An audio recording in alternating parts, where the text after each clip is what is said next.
ዋነኛ የግብረ ሰዶም አቀንቃኝ ወንጌላውያን አማኞች ነው። ሰሞኑን በሆነው ጉዳይ የማን ድምጽ ነው የተሰማው? በሚዲያዎች የወንጌላውያን አማኞች ድምጽ የለም እና በኋላ በድምጽ ብልጫ አከራካሪ ሆኖ በድምጽ ብልጫ አይ ማጋባት አለበት።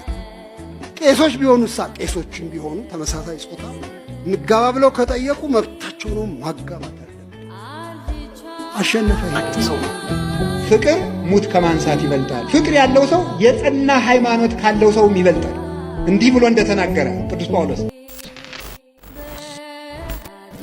ሰላም እንደምቆያችሁ ውድ የዩቲዩብ ተመልካቾች፣ እኔ እግዚአብሔር የተመሰገነ ይሁን ደህና ነኝ። ዛሬም ደግሞ በወቅታዊና መንፈሳዊ ቪዲዮዎች ተመልሻለሁ።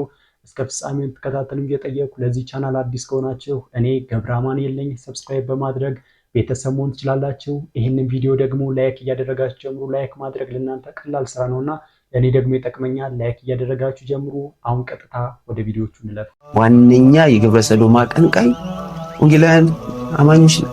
ሰሞኑን በሆነው ጉዳይ የማን ድምጽ ነው የተሰማው? በሚዲያዎች የወንጌላውያን አማኞች ድምጽ የለም።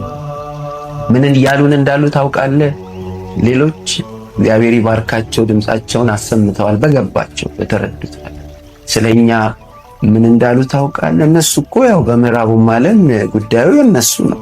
ስለዚህ ነገም እዚህ ያሉት ምን እንደሚሆኑ ማን ያውቃል እየተባለ ከዚህ በላይ ውርደት ሞት ለኛ የለም። እና እንዴት ነው ወንጌላውያን ወጥተን በምድራችን ይሄ እርኩሰት እንዲሆን አንፈቅድም ብለን ድምጽ ማናሰማው? ይህን የሚያሰማ አካል ይጥፋ። አንድ ቤተክርስቲያን ይጥፋ፣ አንድ ህብረት ይጠፋ፣ አንድ ቤተክርስቲያን ይጥፋ። ይሄንን በቃ በግልጽ እንቃወም። የሚገርምህ ይሄ ችግር ወጣቶች ጋር ብቻ አይደለም። የተጋቡ ባልና ሚስት መካከል ግብረ ሰዶማዊ ልምምዶች ከገቡ ቆይተዋል። እኛው እንግዲህ ይሄ የተመለከትነው ቪዲዮ የራሳቸው የፕሮቴስታንቶች ፓስተር ስለ ግብረ ሰዶማውያን ለምን አንቃወም፣ ለምን ዝምታ መረጥን የሚለውን እየተናገረ ይገኛል። ከዚህ ጉዳይ ጋር ተያይዞ ደግሞ እስኪ አንድ ሌላ ቪዲዮ ተመልክተን እንመለስ። ይሄ 3 ቀን ፕሮቴስታንቶች ላይ ወንድሞቻችን ነጋዲ፣ ዲያቆን መኳንንትን፣ ባሮክ የግብረ ሰዶምን ጉዳይ አንስተው መናፍቃንን እያጨናነቋቸው ነበር። ታዲያ የግብረ ሰዶምን ጉዳይ ሲነሳ ፕሮቴስታንቶች ፖለቲካዊ አጀንዳ አስመስለውታል። እውነት ግን በፕሮቴስታንት ቸርች ኦፊሻል አይደለም የግብረ ሰዶም ጉዳይ የሚለውን ነገር ከራሳቸው አንደበት ከፓስተሮቻቸው 2 ቪዲዮችን ላሳያችሁ። የመጀመሪያው ይሄ ሰው ነው የሚለውን ነገር ስሙት። በቅርብ ጊዜ ትልልቆቹ ጳጳሳት ተሰብስበው ነበር። የአንግሊካን ቸርች ተሰብስበው አንድ ላይ ይመክሩ ነበር። ዋና ጥያቄያቸው ግብረ ሰዶም ይፈቀድ አይፈቀድም፣ ይፈቀድ አይፈቀድ በዓለሙ ላይ አይደለም፣ በቤተ ክርስቲያን እናጋባ አናጋባ የሚል ነበር። አንዳንዶቹ ከነሱ መካከል ግብረ ሰዶማውያን ናቸው ይመስለኛል። እና በኋላ በድምፅ ብልጫ አከራካሪ ሆኖ በድምፅ ብልጫ አይ ማጋባት አለብን። ቄሶች ቢሆኑሳ ቄሶችም ቢሆኑ ተመሳሳይ ጾታ እንጋባ ብለው ከጠየቁ መብታቸው ነው ማጋባት አለብን። አሸነፈ። ይሄ ድምፅ የሚያስተክዝ ነገር አሸነፈ። ከትናንት ወዲያ ነው ይመስለኛል እንደገና ሲመለከት ቸርች የሚለውን ስያሜ ብንለውጠው ብሎ አለ የአንግሊካን ዳዮሲስ ማህበር ስብሰባ። አደናቃፊ ስለሚሆን ቤተ ክርስቲያን የሚለውን ቃል ባንጠቀም ብለዋል። አሳዛኝ ነው። ያው ብዙ ጊዜ ሰምታችኋል፣ እየተሸጡ ነው ቤተ ክርስቲያኖች። ጥያቄው ለምን ይሸጣሉ አይደለም፣ ሰው ከሌለ ምን ይደረጋል? ለማን እንሽጠው ግን? ምን እናርገው? ለሱፐር ማርኬት እንሽጠው? ለሌላ ሃይማኖት እንሽጠው? ለሲኒማ ቤት እንሽጠው? ይሄ ነው ክርክሩ። እንደዚህ ከሆነ ታዲያ ለምንድን ነው ጋዲ ላይ የምትጮሁበት? ጋዲሳ ኦፊሻል የሆነውን ዶክመንት እያመጣ ሲያሳያችሁ ለምን ነው የምትጮሁበት? እስቲ ያ ቪዲዮ ደግሞ አሳያችሁ ከፈረንጅ። It's time to talk about my favorite homosexual story in the Bible, David and Jonathan.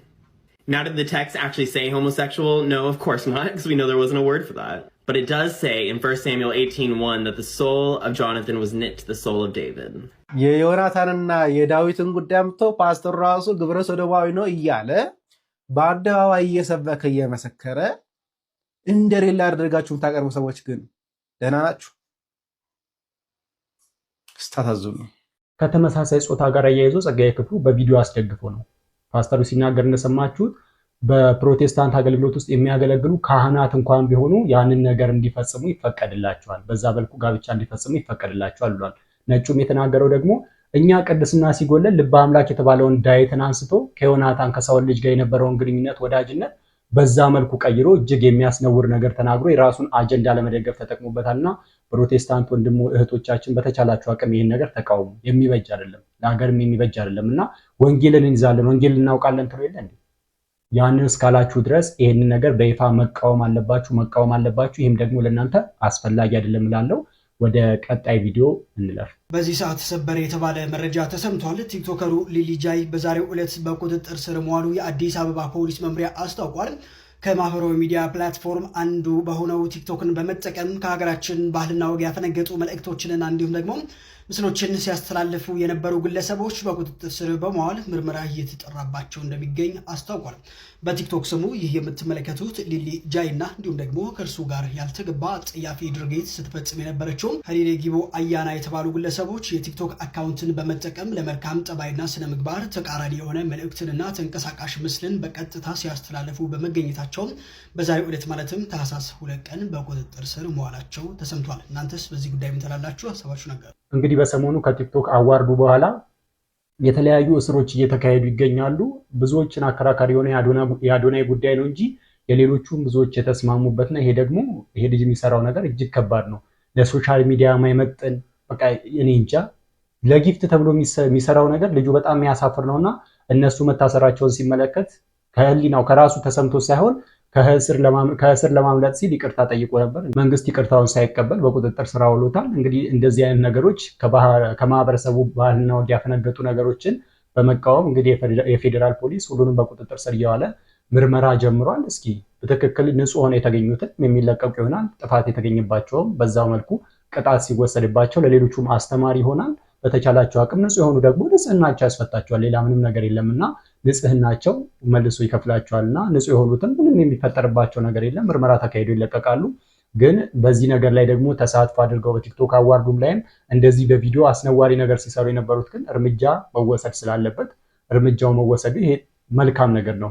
ይሄ ነገር ለነገም አስተማሪ ይሆናልና እንግዲህ ፌዴራል ፖሊስ በሰሞኑ ይሄንን እርምጃ እየወሰደ ይገኛል። ወገኖቼ የድግሶቻችሁን፣ የሰርጎቻችሁን፣ የምርቃቶቻችሁን፣ የበዓላቶቻችሁን፣ የልደትና የክርስትና በዓላችሁን፣ የልጆቻችሁንም በዓል እንኳን ሳይቀር ተውቴን ሞት ዓመትና ተስካር እንኳን ሳይቀር የፊት ወንበሩ ለክርስቶስ ነው የሚለቀቀው። ለክርስቶስ የፊት ወንበር ሲለቀቅ ምን እንደሚሆን ታውቃላችሁ? እንዲህ ይላል እግዚአብሔር ቃል፣ ላንብብላችሁ። ግብዣ ባደረክ ጊዜ ድሆችንና ጉንድሾችን፣ አንካሶችን፣ እውሮችንም ጥራ፣ የሚመልሱት ብድራት የላቸውምና ብፁዕ ትሆናለህ፣ በጻድቃን ትንሣኤ ይመለስልሃልና ይላል። ወገኖቼ ግብዣ ባደረጋችሁ ጊዜ የፊት ወንበሩ የድሆች ነው፣ የፊት ወንበሩ የምስኪኖች ነው፣ የፊት ወንበሩ የጉንድሾች ነው፣ የፊት ወንበሩ የተራቡት ነው። ቅድሚያውን እንግዲያው ስለ ክርስቶስ ነው የምትሰጡት። ለማን ነው የምትሰጡት? ወገኖቼ እውነት እንነጋገር ከተባለ ክርስቶስማ በዘበኛ ይባረር የለ በዚህ ዘመን። እውነት አሰብ በራችንን እንዘጋና እኛን የመሰሉትን እንጠራና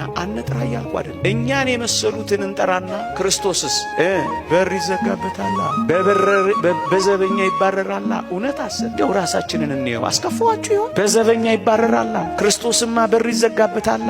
ወገኖቼ በክንፉ ጥላ ስር ያሳረፈንን አምላክ እውነት እንነጋገር ከተባለ ክርስቶስንማ በፀሐይ አስመትተነው የለ? ፀሐይ ላይ አናሰጣቸው።